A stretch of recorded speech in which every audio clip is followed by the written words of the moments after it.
Some of the unique things we're playing with, of course, we are an OEM Horsch dealer. Besides all the planning stuff we do with precision planning, ag leader, and everything, basically everything planner as we call it. But we are a PTx Trimble dealer. You can see on the tractor hitched to this seeder that we have tested and tried out the PTx OutRun system, the autonomous grain cart. So we had that on the tractor this fall working with the folks at PTx.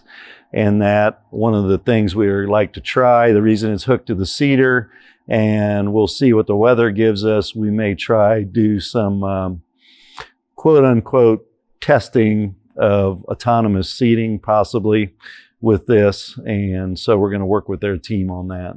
What was the experience like running the OutRun system?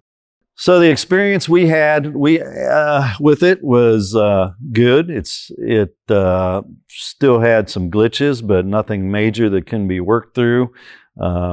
Engineering took that back. There was some software changes, of course, that greatly improved the system, but overall, our experience with it,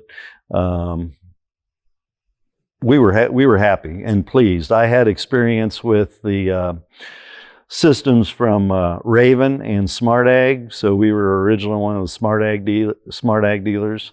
And so things have came a long way as far as ease of install of a system, the functionality of the user interface, and I think it will continue to grow. I think it is a viable system for those that don't have enough help in the fall.